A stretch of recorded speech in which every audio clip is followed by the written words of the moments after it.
बोले शंकर भगवान की जय। चौथा अध्याय धारणा पारणा मास व्रत और रुद्रवर्ती व्रत वर्णन में सुगंधा का आख्यान। ईश्वर बोले, हे सनत कुमार, अब मैं धारण पारण व्रत का वर्णन करूँगा। प्रतिपदा के दिन से आरंभ करके सर्वप्रथम पुण्यावाचन कराना चाहिए। इसके बाद मेरी प्रसन्नता के लिए धारण पारण व्रत का संकल्प करना चाहिए। एक दिन धारण व्रत करें, दूसरे दिन पारण व्रत करें। धारण में उपवास और पारण में भोजन होता है। मास के समाप्त होने पर व्रती को इसका उद्यापन भी करना चाहिए। उद्यापन के लिए श्रावण मास के समाप्त होने पर सबसे पहले पुण्यावाचन कराना चाहिए। इसके बाद हे मानद आचार्य तथा अन्य ब्राह्मणों का वर्ण करना चाहिए। तत्पश्चात पार्वती तथा शिव की स्वर्ण निर्मित प्रतिमा को जल से भरे हुए कुंभ पर स्थापित कर रात में भक्तिपूर्वक पूजन करना चाहिए और पुराण श्रवण आदि के साथ रात भर जागरण करना चाहिए। प्रातःकाल अग्निस्थापन करके विधिपूर्वक होम करना चाहिए।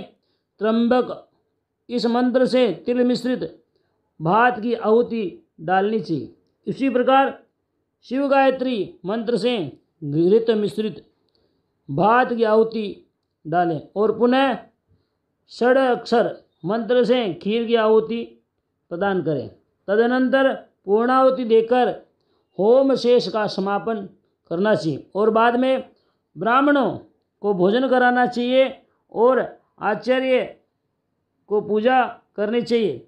हे महाभाग, इस प्रकार से उद्यापन संपन्न करके मनुष्य ब्रह्म हत्या आदि पातकों से मुक्त हो जाता है, इसमें संदेह नहीं है। अतएव इस महाव्रत को अवश्य करना चाहिए। हे मुने, अब श्रावण में मासोपवास की विधि को आदरपूर्वक सुनिए।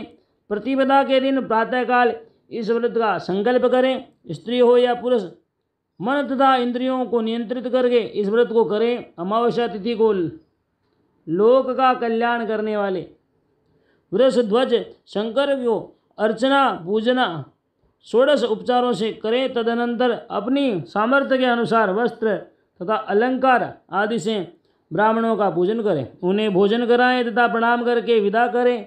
इस प्रकार से किया गया मासोपवास व्रत मेरी प्रसन्नता करने वाला होता है। हे संत कुमार, मनुष्यों को सभी सिद्धियां प्राप्त कराने वाला लक्ष्य संख्या परिमित रुद्रवर्ती व्रत के विधान को सावधान होकर सुनिए। अत्यंत आदरपूर्वक कपास के 11 तंतुओं से बत्तियां बनानी चाहिए।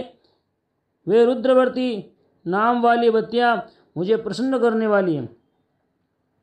मैं श्रावण मास में भक्तिपूर्वक देवों के देव गौरीपति महादेव का इन 1 लाख संख्या वाली बत्तियों से निरंजन करूंगा। इस प्रकार श्रावण मास के प्रथम दिन विधिपूर्वक संकल्प करके महीने भर प्रतिदिन शिवजी का पूजन कर 1000 बत्तियों से निरंजन करें और अंतिम दिन 71,000 बत्तियों से निरंजन करें अथवा प्रतिदिन 3000 बत्तियां आदरपूर्वक अर्पण करें और अंतिम दिन 13,000 बत्तियां समर्पित करें अथवा एक ही दिन सभी 1 लाख बत्तियों को मेरे समक्ष प्रज्वलित करें।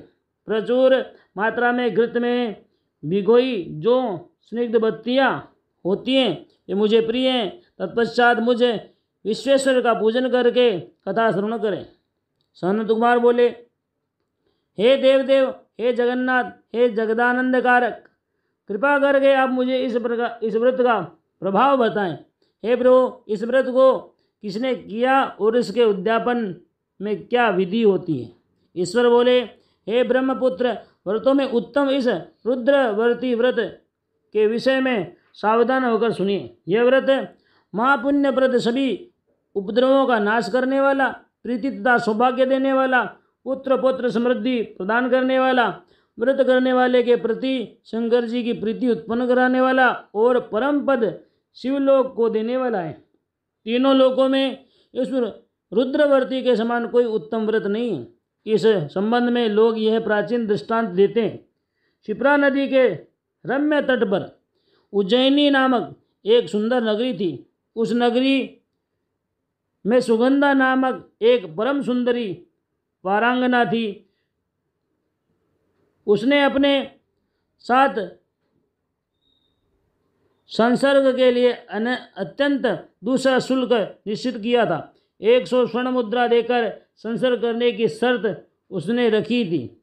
उस सुगंधा ने युवकों तथा ब्राह्मणों को भ्रष्ट कर दिया था। उसने राजाओं तथा राजकुमारों को नग्न करके उनके भूषण आदि लेकर उनका बहुत तिरस्कार किया था। इस प्रकार उस सुगंधा ने बहुत लोगों को लूटा था। उसके शरीर की सुगंध से कोसवर का स्थान सुगंधित रहता था।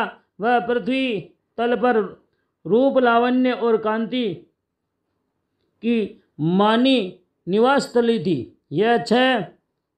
वह 6 रागों और 36 रागनियों के गायन में था। उनके अन्य बहुत से भेदों की गान क्रिया में अत्यंत कुशल थी।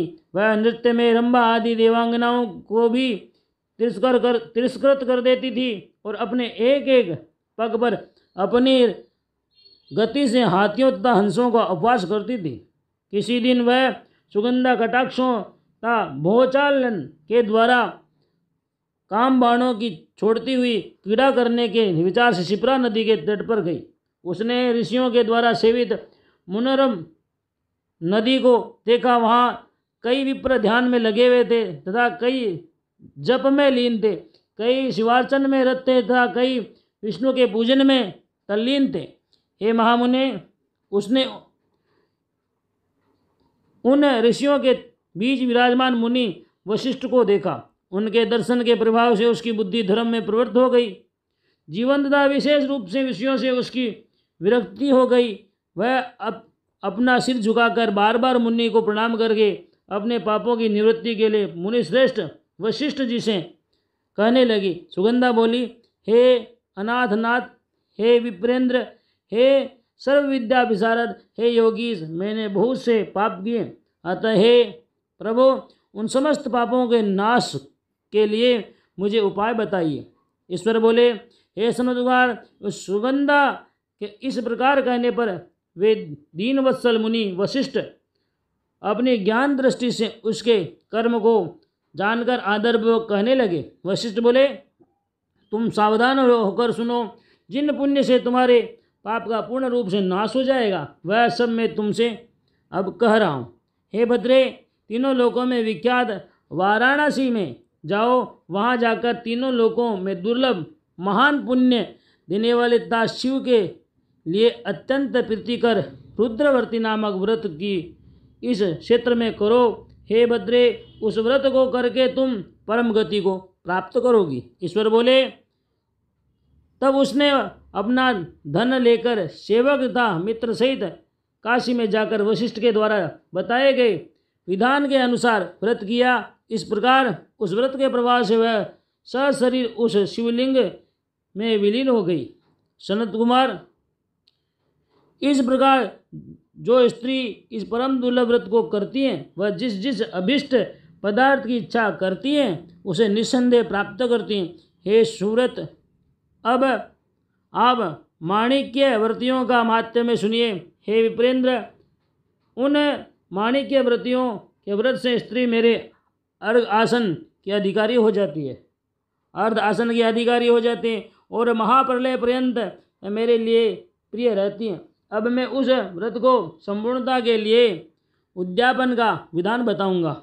चांदी की बनी हुई नंदीश्वर की मूर्ति पर आसीन स्वर्णमय भगवान शिव की पार्वती सहित प्रतिमा को कलश पर विस्थापित करना चाहिए।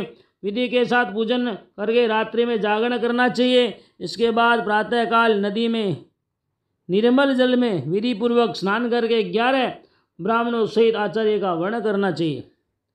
तत्पश्चात रुद्र सूक्त से अथवा गायत्री से अथवा मूल मंत्र से घृत और खीर और बिल्व पत्रों का होम करना चाहिए। उसके बाद पूर्णाहुति होम करके आचार्य आदि की विधिवत पूजा करनी चाहिए और सपत्नी 11 उत्तम विप्रों को भोजन कराना चाहिए। हे संतकुमार, जो स्त्री इस प्रकार व्रत करती है वह समस्त पापों से मुक्त हो जाती है। तत्पश्चात विधान पूर्वक कथा सुनकर स्थापित की गई समस्त सामग्री ब्राह्मण को दे देनी चाहिए। इसमें निश्चिंत रूप से 1000 अश्वमेघ यज्ञों का फल प्राप्त होता है। इस प्रकार श्री स्कंद पुराण के अंतर्गत ईश्वर सनत कुमार संवाद में श्रावण मास महात्म्य में धारण पारण मासोपवास रुद्रवर्ती कथन नामक चौथा अध्याय पूर्ण हुआ। बोले शंकर भगवान की जय। हर हर महादेव।